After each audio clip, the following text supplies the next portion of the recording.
I'm Scott Schmerlson, and I'm your board member in Board District 3. And I have a great story for you today.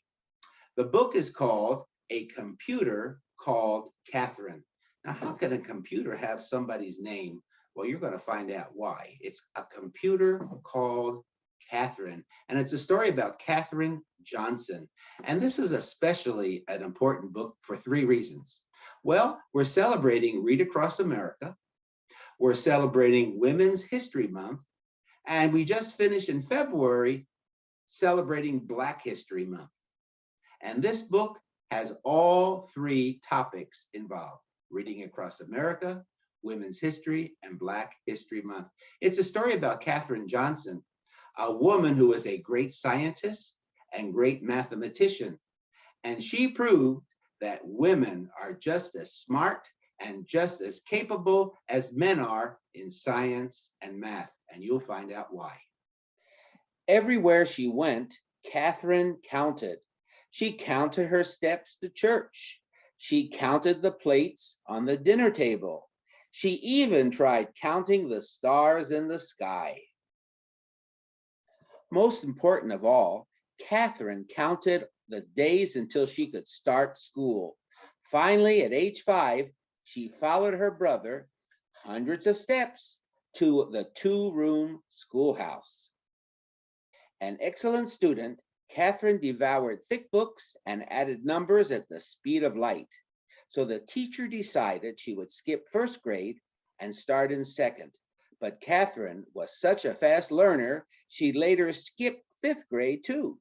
And before you could say mathematician, magician, she was a grade ahead of her older brother.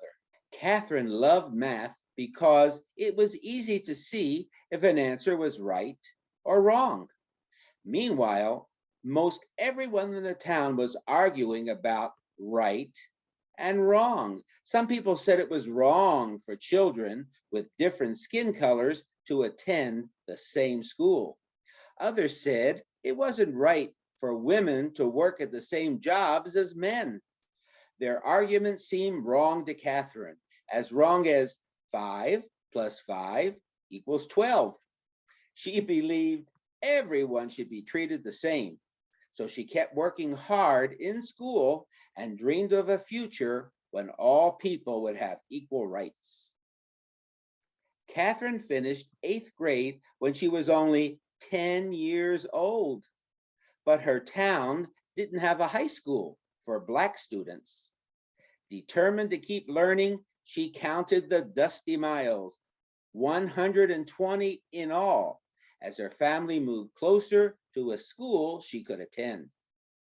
There she took an exciting math class called geometry.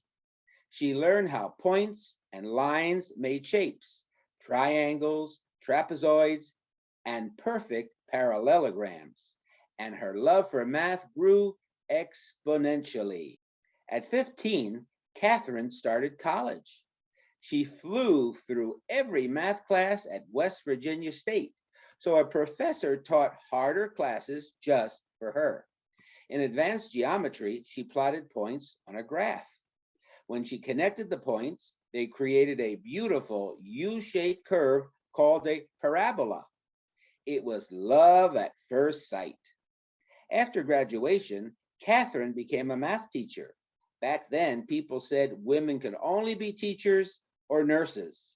Katherine knew that that was wrong as 10 minus 5 equals 3. She believed women could be anything, scientists, lawyers, or mathematicians, so she set out to prove it. Katherine discovered a research center in Virginia that was hiring women mathematicians. They were called computers because they made calculations that helped the men engineers design airplanes and flight plans. To Katherine, it added up to the perfect job. All day long, she punched buttons on a calculator just like the other women. She solved long math equations just like the other women. She wrote answers on a huge data sheet just like the other women. But Katherine wasn't like the other women. She asked questions, lots of questions. What were her calculations used for? Why were they important? How did her answers help design airplanes and flights? The men engineers noticed the woman who asked intelligent questions and how quickly she solved difficult math problems. So they asked Katherine to join their space team. Its mission, send America's first astronaut into space. Katherine said yes. Then she discovered that women weren't allowed to attend the group meetings. She knew this was wrong as 5 times 5 equals 20. She asked if she could go.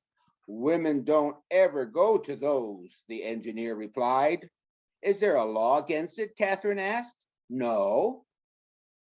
So Katherine showed up at the next meeting, ready to work. Astounded by her geometry skills, the team asked her to calculate when America's first space flight should blast off.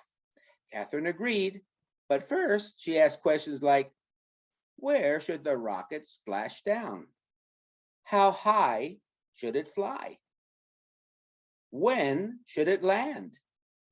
With that information, Katherine carefully computed the rocket's flight path, a beautiful U-shaped curve. Next, she worked backward to figure out the time it should blast off. Then she began counting the days until launch. On May 5th, 1961, Alan Shepard blasted off. Following Katherine's flight path, he soared into the silvery sky.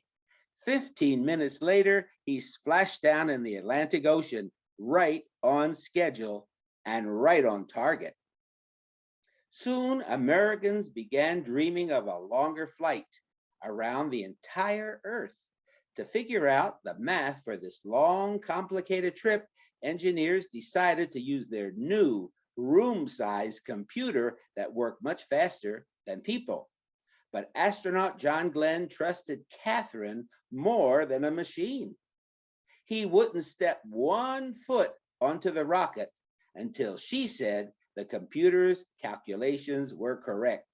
Happy to help, Katherine checked every number.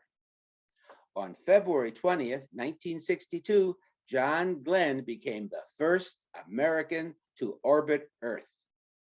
People began wondering if an astronaut could travel all the way to the moon. Both the Soviet Union and the United States wanted to be the first to land there and win the space race. Katherine knew this flight was incredibly long and dangerous. Every calculation would have to be perfect. One math mistake and the rocket would zoom right past the moon. As NASA's computers hummed and computed a flight to the moon and back, Katherine went to work too, double checking the machine's calculations. But this was the most complicated geometry problem she had ever seen. One of the points, the spacecraft was flying incredibly fast. Her target, the moon, was constantly circling the Earth while spinning. Some people thought the problem was too difficult to solve, but Katherine knew that was wrong as 25 divided by 5 equals 4. She calculated and computed. She plotted and planned. She created a bold, brave path all the way to the moon and back. 10, 9, ignition sequence starts. Heart racing, Katherine leaned close to the small television screen. 7, 6, 5. She held her breath as powerful flames exploded on the launch pad. 4, 3, 2, 1, liftoff. The numbing rocket slowly rose above the ground, above the smoke, above the clouds, and then disappeared into black space. 4 days later, as Neil Armstrong took his first steps on the moon, Katherine smiled and began to count. Girls are capable of doing everything men are capable of doing. If you want to know, ask a question. There's no such thing as a dumb question, says Katherine Johnson. I really like this book because it showed how women are just as capable as men in math and science. If it weren't for Katherine Johnson, we would not have been able to send a man to the moon.